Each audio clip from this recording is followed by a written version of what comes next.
it's exhausting supporting a team. Like, we would go in the morning. So it's just easier. Yeah, so it's just like, It's on your phone, like, yeah, no, it's going well. Tom, it's been a little while. Haven't seen you on the podcast couch for a few weeks. I've been waiting, yeah. Yep, you've been waiting for me to get back. You've been all over the shop. Been off in the sun, haven't I, in Sardinia, yeah. enjoying Euros. I think it's quite interesting. In this episode, let's talk about a little bit of a recap in Euros. Our last podcast, I was with Nick Hill and we were talking about the time in the tournament. We can do a bit of a recap. Maybe it's the Olympics at the moment. Talk about, a lot of people ask us whether padel is becoming an Olympic sport and what's required, etc. And then let's talk a little bit about what's going on with the Padel School and you know, our next trips, our next moves. So let's start with the Euros then, Sandy. Tell me all. How was it? I know that you spoke to Nick Hill during the event, and that was one of the previous podcasts. So since then, what had happened with the Euros? Yeah, so that was midweek. That was in the morning before we played Netherlands, and that was probably our most important match of the week. We needed to win that to go to World Championships. That was how the qualifiers work for this year, and we lost, and so we didn't qualify for World Championships. We ended up finishing 7th. We played Germany the next day for the 7th-8th playoff, which we won. So we ended up 7th, but we didn't qualify for Worlds, which was a major goal for us going for the week. It was a bit of a frustrating game, and one that I'm sure so many players can relate to. We played Portugal the day before. We'd had some close matches. We all felt we were playing really well against Portugal. Obviously, there's no pressure there because we were expected to lose. We then came the next day against Netherlands in a game that I still I wouldn't say we were necessarily expecting to win, but after having played Portugal, there was definitely more pressure on this, and we didn't come out with the result. We were in a position in both of the matches that we lost that we could have won both of those matches, and we ended up losing, which is obviously very frustrating. And at the time, you can say, well, we could have done this different and that different, but yeah, it was one that we know only too well from tournaments, right? You have a really good result, you go out the next day, and there's more pressure, or it's a different situation. You've got to apply the same mentality to that. So it was tough. That was a tough loss for the team, really. But when you play Portugal, there's nothing to lose, is there? And that's the pressure you're talking about. When you play a team that you're going out there thinking, we're the underdogs on paper, probably got nothing to lose. Naturally, everyone plays a bit calmer, a bit more relaxed. Whereas the Netherlands, like you say, that was it was a big game because of the world champs, and it was one that probably pretty even. Right? It's against a team that we often have close matches with, and so, like you say, with Portugal, we were the underdogs, and everyone played relaxed, good padel, and in a way, because the level was higher, you got brought up to that level. Like, we knew we couldn't make mistakes. It was a very kind of tight game, the way we played with Portugal. And then Netherlands, they were just, we didn't play to that level. We dropped the level a bit. We made more mistakes. We didn't capitalise on it when we should have done, and we ended up losing. And that's often how it goes. How do you develop that mental toughness in a team? Because obviously these events don't come around often, and it's very different competing for your country versus competing at tournaments, even international tournaments. It's a different kind of pressure. So how do you instill that in a team? I suppose it's very difficult if you only play these competitions once, maybe twice a year, and you have to experience these types of environments to get comfortable in them. For me, this is why I think if we can transfer experienced tennis players across to padel, that will be our closest path. And I would even go even further to say, like, college players. Like, I remember in college, US college is a team event, like these national events. It's a team event. We had our team of 8, we had our singles players, our doubles players, and there was pressure every week. I remember countless times that I would be playing and it was deciding whether we were going to win that match or lose that match, because it was 2 or 3 rubbers all, and it was a hugely important match. And that experience, and I remember losing loads of them. I won quite a few of them, but I also lost loads, and it's that thing of not you're not getting scared of that pressure, and it's very difficult to inject that kind of experience. It's the same for you in your tennis career. How many, thousands of matches did you play at a pressure situation? And whether it's, even if it's singles, it's for yourself. You want to win, you desperately want to win. And so, I think that experience is where ex-tennis players, college, pro, whatever it might be, when they come across to paddle, they will immediately be better off, rather than paddle players that have only played paddle on the way up, but they've probably played in their lifetime 30 or 40 paddle tournaments versus hundreds, thousands of pressure tennis matches. And it's that mentality, and it's lots of things. Not making a mistake at 30 all on an easy ball, or it's got to 4 all in the third set, and someone with experience digs deep and enjoys that competitive moment, and people that don't shrink away from it, and they blame themselves, and they have the weight of the world on their shoulders. It's very difficult if you're not used to dealing with those situations. I suppose it's getting that balance right, isn't it? Because I find when I play paddle matches now that the pressure side of it I'm fine with, but it's almost, at times, it's developing that understanding of, at 30 all, what's the smartest play here?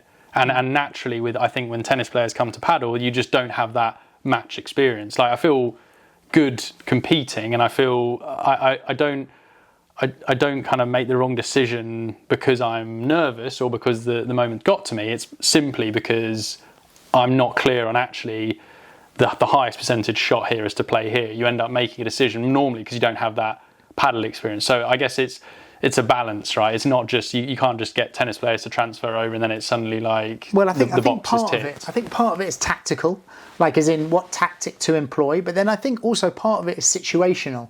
Like, for example, if you're, and you would know this immediately, you would do it instinctively. But if you're 4 all in the third set and a player has just missed 3 bandecas in a row, you would say to yourself, right, it's 30 all, I'm going to make him play another one. Like, right now, I'm going to make him play.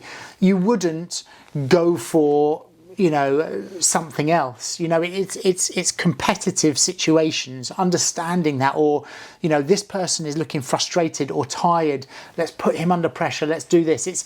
It's those type of things that you wouldn't even think about. Or, right, okay, he doesn't like this, and it's been seen that he doesn't like this, and we're in a pressure situation, I'm going to put that on him, you know? And so it's, yes, some of it is tactical, but a lot of it, I think, is understanding where you are in the match, understanding the people you're up against, seeing, what their demeanour, how they are on court, and really trying to take an advantage on that.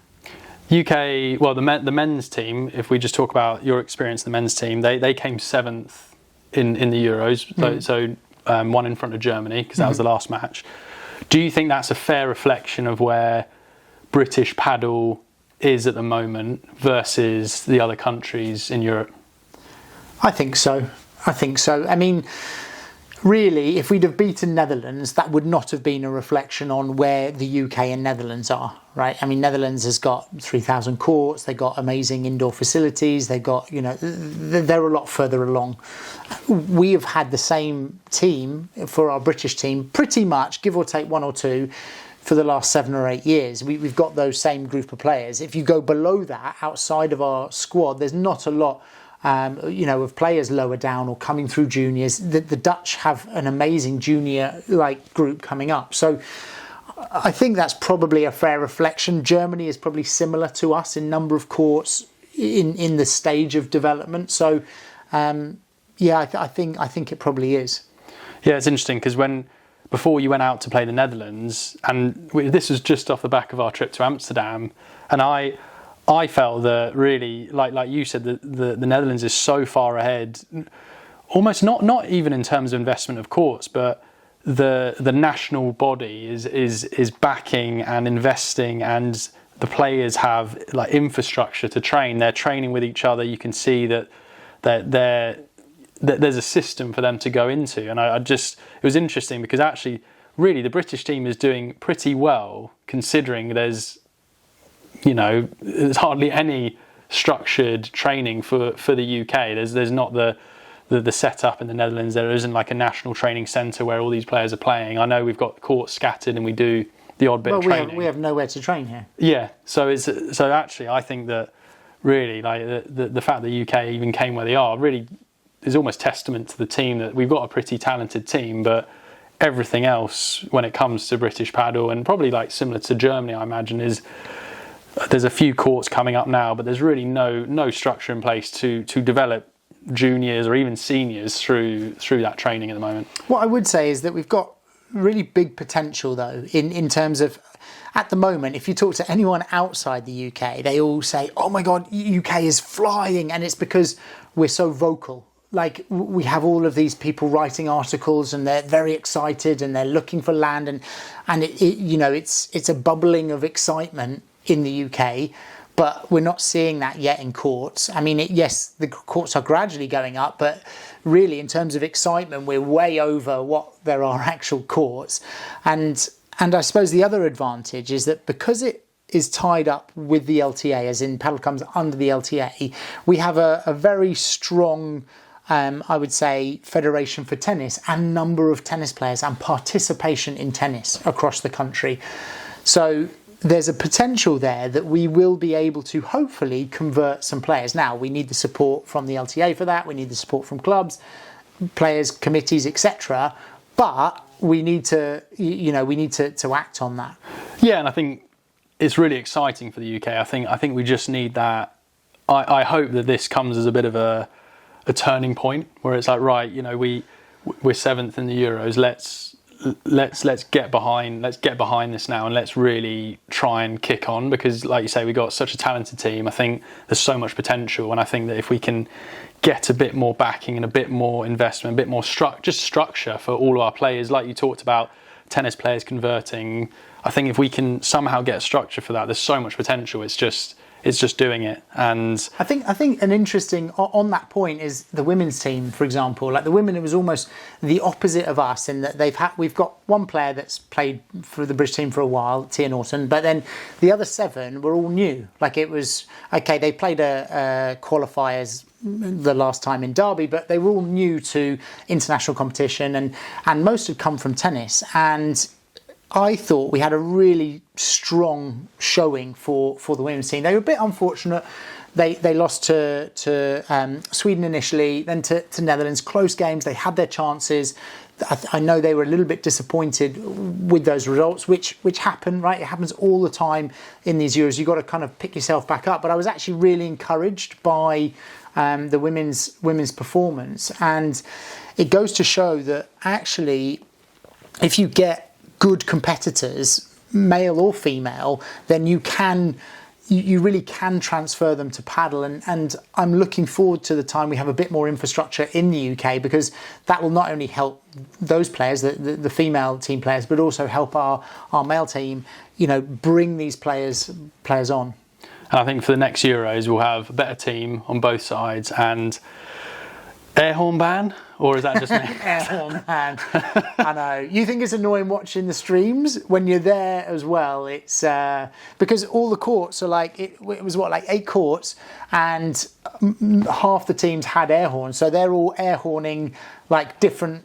I don't know if I'm a bit of a stickler for it. There's probably people going, oh yeah, builds atmosphere, but I just thought every time I called you, or like you were there, it was like trying to hear you through all of the air horns. It was I know. Yeah. But just something else. Something just not as a supporter though. It's exhausting supporting a team. Like we would go in the morning. So it's just easier, so it's just like it's on your phone, like no, it's going well. But it's one of those. It's funny because it's such a. I mean, it's a fun week. It's very energetic, great atmosphere. But it is so physical. Like we were often third match on, and so you're sitting through 2 long matches of supporting your team, and then we supported the ladies in the morning, and it was hot as well. It was hot. It was really hot and humid, and so it was quite physical. I know a few of our team struggled with that, with the heat, with the conditions, with the physicality of it, and so, but like a lot did, and so you've also got to prepare for that. And luckily, we went 2 or 3 days before, and we got used to conditions. But it's not easy. But I agree with you about the air horns.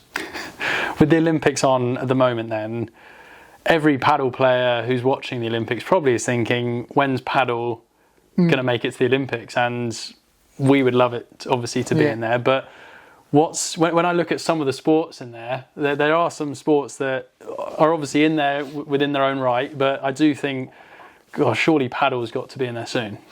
Well, there's certain criteria for the Olympics, right? And I believe this is right, and I'm sure I'll get informed if it's not. But for for a sport, in terms of men, you need to represent, I think, 75 countries, and I think it's across 6 continents, I want to say, and they need to be registered by an international federation, and I think we're at 71, so we're not far off that. And then women's, it needs to be 40 countries across the same continent, and we're obviously past that. And then you need all of these like anti-doping regulations that need to be in place, and you need a certain the professional tour that needs to be in place. So we are getting there, is the answer. We're not far off it. And then obviously the host nation has a say in what comes in. And so, I think when we were there at Euros, we were talking with the FIP, and and they thought probably likely would be the 2032 Brisbane would be a time that we might get in, but it needs to be on the forefront of sport in Australia, because obviously that they as a host nation they get a little bit of a decision over it as well, and so. It should be, but I think it's LA, isn't it, in 28? And I think that there's talk of them trying to push pickleball, but obviously pickleball is nowhere near the recognition internationally. Yes, it's huge in the US, but so it's on its way there. It has to be in terms of participation, and I think it would be great. It will be great to see it. It's a great team event. I think it will definitely be good for spectators and for players. Not good for me to compete though, as my years are numbered. But they're not events. Yeah. They might even be events. Yeah, we could actually put that to the forefront. But no, I think it will happen. It's just a question of time. And when we tick all those boxes, we're getting ever closer to it, for sure. I think the best thing as well will be for the sport, won't it? Obviously, it'll be great for athletes to compete for medals. But I think the knock-on effect that would have for paddle to be an Olympic sport, then a lot of countries will have budgets within their governing bodies. Then they'll start building more courts. And I just think that for me is probably bigger or more important than the fact that we can watch it on the TV and it's great to have it. It's more that now it will start building even more courts and more clubs all over the world. I mean, you get it into the US college system, and that will get a life of its own, right? I mean, it will take off. And same here, schools, unis, like people, will recognise it as a sport and then want to compete. And it's one of the great things about paddle is that because it's so young, it gives an opportunity for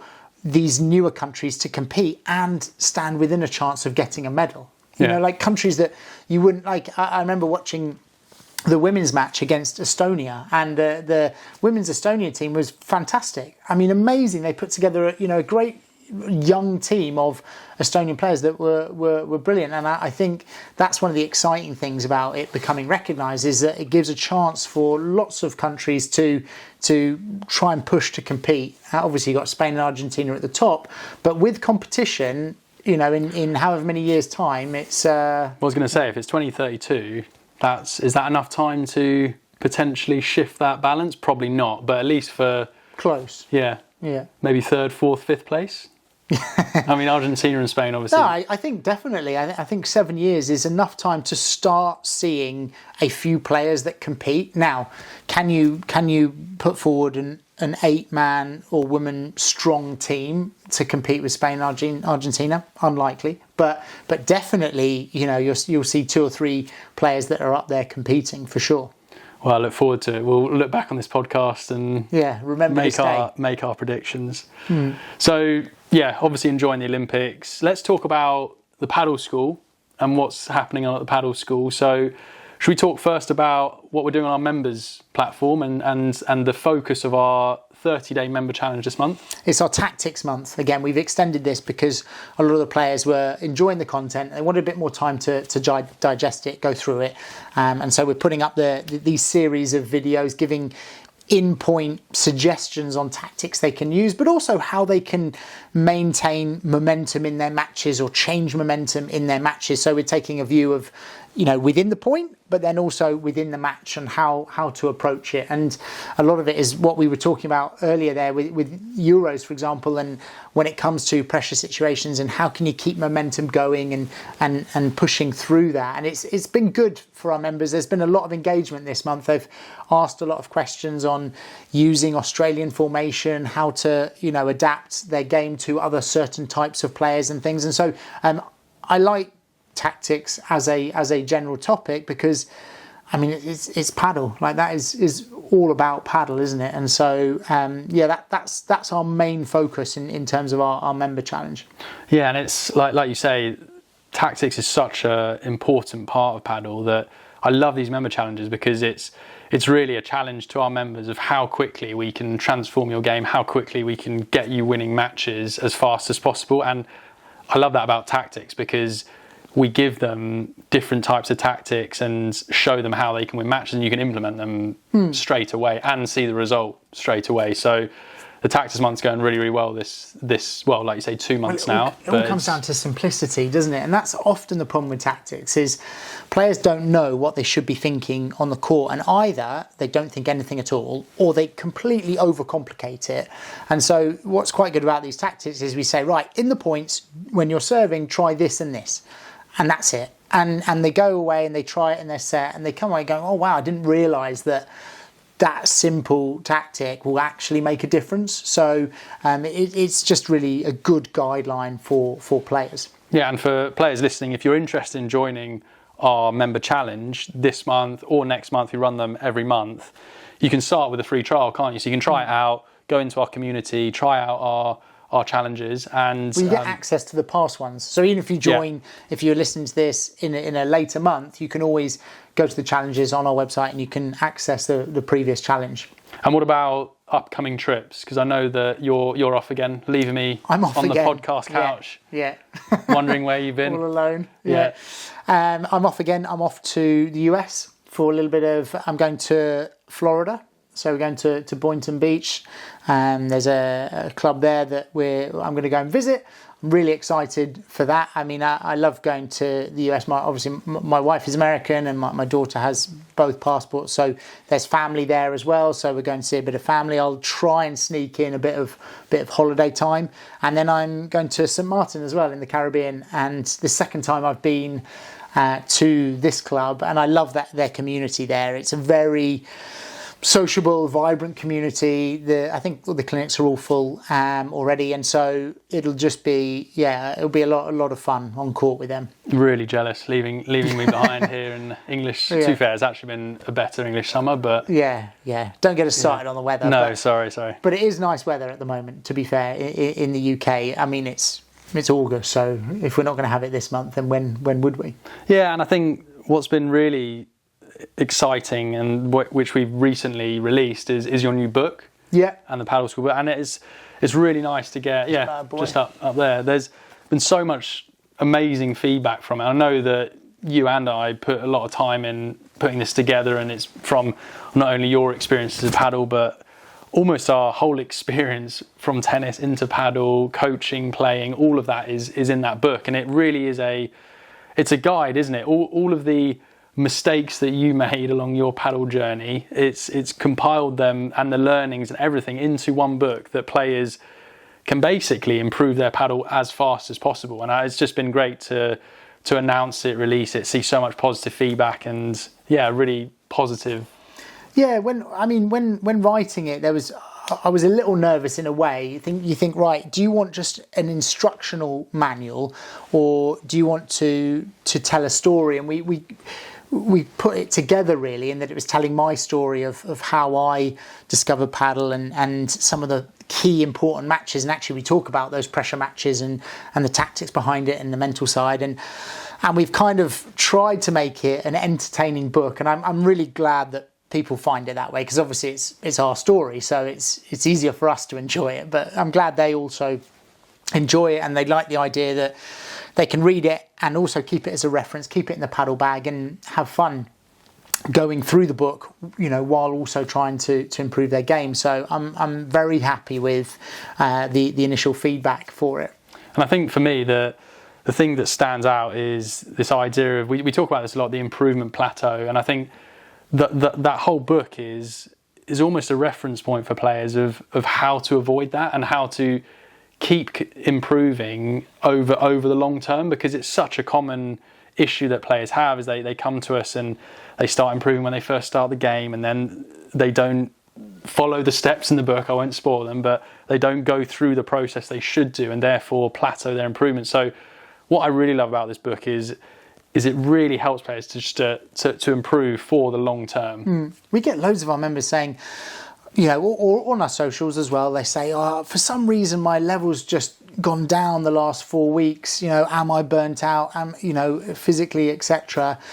And, always we ask, well, are you getting the right advice, really? And often they'll say, I haven't had lessons, or I'm having regular lessons but haven't improved. And then either, they're not getting any advice, or they're getting bad advice. And so for me, that is the major thing. If you ever find that you've plateaued, you're just not getting the right advice. It's funny when we bring these resources and books out, is I kind of wish, and it's the same with our platform actually, I wish I had this in tennis. Oh, yeah, or wish I had this earlier in paddle. Yeah. Well, in tennis growing up, definitely, right? Yeah. I remember that in junior days. God, we place so much importance on winning those matches and getting your rating for here to here. And we didn't spend the time on our game, the mental side of it, the tactical side of it, and building it as a whole, as opposed to just getting result. It was very outcome based instead of process, wasn't it? Yeah, and I think for all those listening, if you're interested in checking the book out, we'll put a link down in the show notes to where you can get it. It's in all the Amazon stores. So if you order in whichever country you're in Amazon, it should be in that store, the Padel Player's Guide. But we'll put the link down in the show notes so you get access to that. And then, let us know down in the comments if you have read it, what you thought, and, how it's helped you. Sandy, it's been a pleasure. As always, I'll catch up with you after your US trip. You have to let me know how it goes. Yeah, I'll be jealous. I'll try and do a couple of podcasts on the road, maybe. Yeah, that'd be good. Keep you entertained.